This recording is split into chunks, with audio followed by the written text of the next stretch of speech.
Eta azokan parte hartu duten talde guztien artean, bat aukeratu du epaimahaiak Euskal Herria Katalunian ordezkatzeko. Euri azidoaren euritakoa hautatu dute. Bai, Bartzelona goaz, eta, bueno, suposatu dela aukeraneko lana zabaltzeko, nola bai, da, bueno, ega sorta dagoen.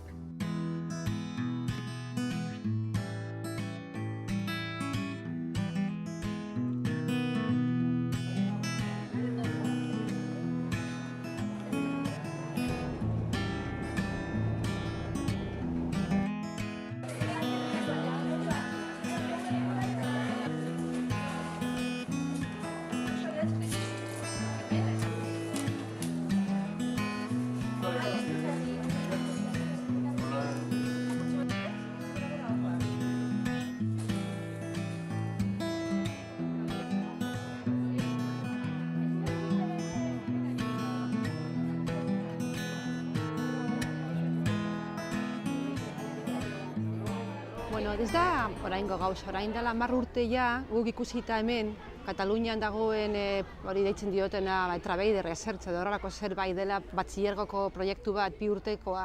Iruditzen zitzaigun olako nahiko interesgarria izango zela bai aplikatzea Euskal Herrian. Badakigu etorkizuna hortik datorrela, ze egingo dute bai hemendik urteetara, eta hasi ginen egiten ikastolan.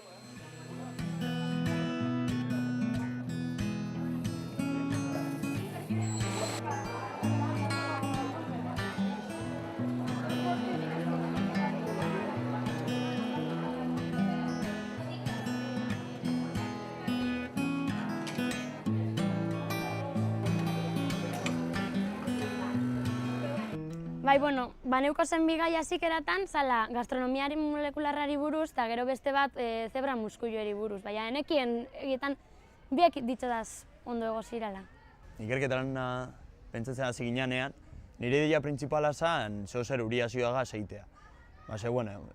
Da ontze bertan da gai bat, pilpilan dauena, uriazidoa, CO2 enpresa guztiek egiten daurien kontaminazioa, da ez nekien zer egin, ez zegoen olako ez esteko inor soluzio bat euriazioentzako, ez da arazoa txikitzen dagoenik bez. Igual abonoren bat edo bestea, da justo heldu zen itxiarren aita Madrileko Unibertsitateko estudio bategaz.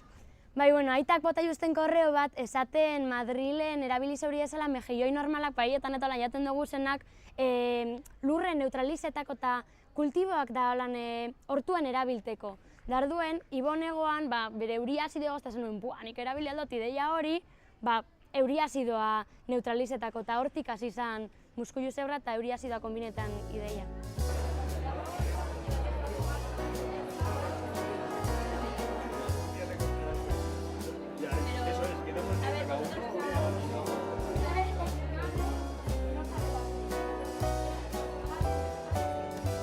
Arazoetako bat zen, nola lortu zebra muskuilua.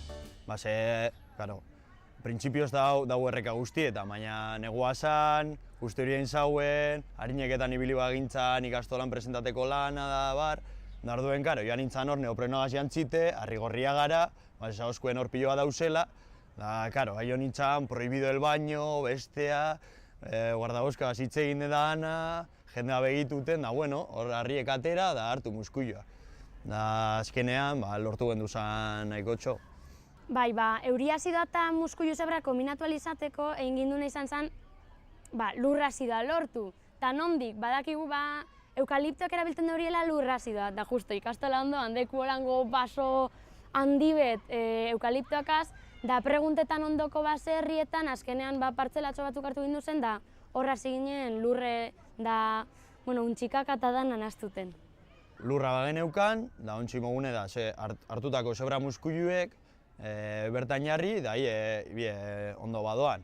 Horretako behozu, analizi kimiko eta fisiko bat, laborategian egiten dozune, konposatu ezberdinegaz, nitratoak, amonioa besteak, da gero horren ostean imadana da, hori praktikara eroan, landareak hasi edo. Proiektu bat beraiek izatea kapazak aukeratu eta metodo zientifiko jarraituz aurrera eramatea.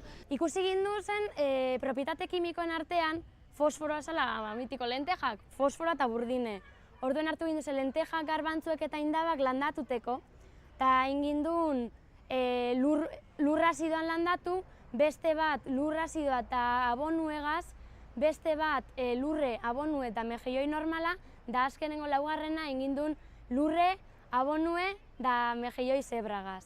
Da gero, maiatz inguruen, justo selektibidade eurretik, egindun apuraute emaitzek hartu eta hori ondorioak ikusi egin zen. Hau ikusita, gure proposamena da, zeure lurrak asidoa bairez edo falda baiakile konposaturen bat edo altzara joan gertuenen dagoen errekara, segurazki sobra muskuia egongo dela, eta ez badau, galdetu base jendeak badaki, famatu dalako, da horren oskolak erabili aldozuz, zure lurra barriro be, ondo eramateko. Da erraz. Bakarrik txikitu eta bota lurren.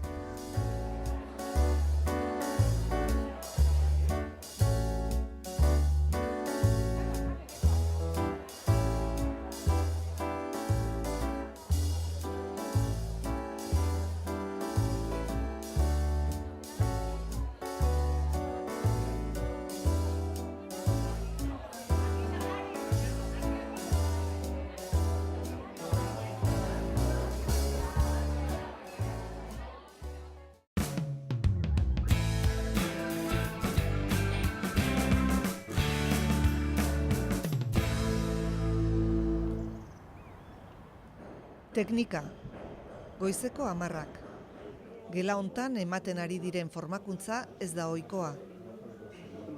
Lanbide heziketako hainbat zentrotako irakasleak ikasle bilakatu dira, irakasteko modu berriak ezagutzeko. Kontua da, duela urte batzuk, enpresek esan zigutela,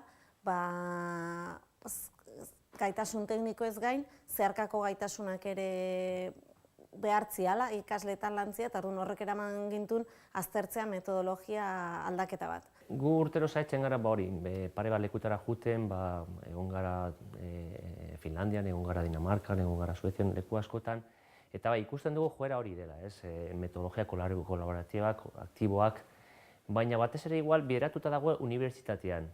Eta zaila izan da guretako topatzia metodologia hauek lanbide heziketan. Erabakia izan zen 5 metodologian oinarritzea gure lana.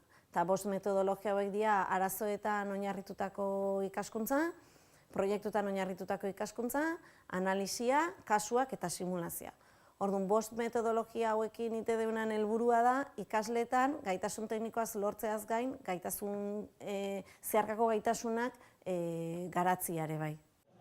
Aldaketa hauek emateko, lehendabizi irakasleek beraiek egokitu behar dute irakasteko modua. 2 urtetako formakuntza eskaintzen zaie irakasleei. Lehenengo urtean prestakuntza jasotzen dute, eta bigarrenean proiektua martxan jartzen dute ikastetxeetan. Orain arteko irakaskuntza, beste mende bateko behar izanak asetzeko egokia izan da, baina gaur egungo testuinguruan bizigaren moduan bizita behar duguna da beste erabateko ikasketa prozesuak bideratzea. Irakasten zaizkien metodologia hauek taldeko lana dute oinarri. Horrela, ikasgaiez gain, beste hainbat gaitasun garatzen dira. Erabakiak hartzeko gaitasuna, komunikazioa, elkarren arteko harremanak, iniziatiba, sormena, eta ikasgela entrenamendu gune bihurtzen da. Horrek ekarri zigun gelako estruktura edo egitura edo itxura banaketa eta aldatzea. Batzaukalako inongo zentzurik taldeka lana iteko orain arte geneukan gela egiturak. Edo aldatzera bultzatu gaitu irakaslearen figura hori edo tutore figura hori, ez da leheno oso administratiboa izatezan irudi bazan, eta gaur egun gehiago da laguntzaile edo olako figura bat, ez? Irakasleak hainbat erronka proposatzen dizkie taldeei, eta horiek bide ezberdinak jorratu behar dituzte helburua lortzeko. Nik azalpenak ematizkiet, baina beraiek gai izan behar dute azalpen hori topatzeko enpresa batean jutianen ezin dutelako jefeak edo hango langileek laguntzeko zaion. Orduan hemen de metodologia berdina. Beraien aldetikan autoaprendizaje moduko landu behar dute, taldeka lan egiten ikasi behar dute, berritzaileak izan behar dute, orduan, leheneko kompetentzia guztiak, tekniko guztiak lantzen dira, baina horri gehitzezkie urtetan erabilez dian transversal batzuk. Saiatzen egia guztioi lantzen. Elektronika gaur ikasten denak agian bihar ez du balio, baina erakusten bazaio, temarioa zehaz mehat izan beharren informazioa nundi lortu edo nola izan bakarrik gauzak aurrera atatzeko, nahiz eta aldatu beha preste hon gabe eta aldaketa horren aurren beste modu bat erantzuteko. Ikasleek behar dituzten orduak eskaintzen dizkiote erronka bakoitzari. Eta lanak denen inplikazioa eskatzen du. Izan ere, hor dago metodologiaren gakoa.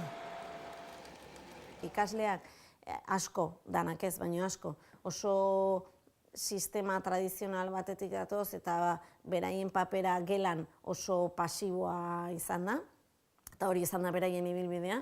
Orduan iristen dianean proiektu hontana, topatzen dutena da beraien papera jaztala pasiboa, baizik eta aktiboa. Eta beraien ikasketa noaino jungo dan, beraiek markatzen dutela, edo nolabait beraien ikasketa prozesuaren ardura beraiei emate zaiela. Akatsa handiena da, taldian baldin bat emat, ez du nahi iten inberrekua eta bestiak ite baldin maue, ordo akatsi handiena. Baina positiboa handiena da, taldian baldin maue, danak iteuela eta danak jartze baldin maue bakoitzan 180 gora, nire ustez 10 aldiz gehiago ikastezu, eta azken binean zuk zehoz ez bazu ulertu, zure taldeko beste batek seguruna ulertu indu eta zuri esplikatzeizu, eta orduan zuaz hor lantzen. Erronka bukatu ondoren, balantzea egiteko ordua ailegatzen da, eta metodologia aldaketak baloratzeko modua ere aldatu du. Metodologia aldatu genuen, eta horrek ekarri zigun ebaluazio sistema aldatu beharra. Prestatzen nahi ebaluazio tresna orain arte ordenagailuz posible zana bakarrik, orain prestatzen nahi tablet eta mobiletan funtzionatzeko aukera dakan app bat.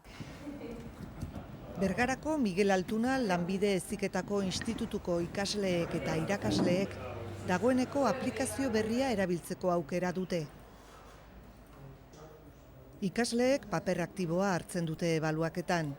Ikaskideen eta norberaren lana ebaluatu behar dute aspektu ezberdinak kontuan hartuz. Badau esaminak eta zure gaitasunak esaminen bidez ikusten dozu eta baita proiektuak urte dakozu gaitasun kolektibo edo niretako garrantzitsuena da taldean itxia lana. Bestien ideiak eta entzutia eta denok batea lan hori ateratzea. Besteen ebaluaketa eta autoebaluaketa dira programari bukaera emango diotenak. Enpresetara jungo dira, mendikan urte bete, urte eta hilabete batea hola gutxira bera. Eta hori ikusiko dugu, metodologiak balio du, ez du balio, argi daukau balio duela, bidea hau dela.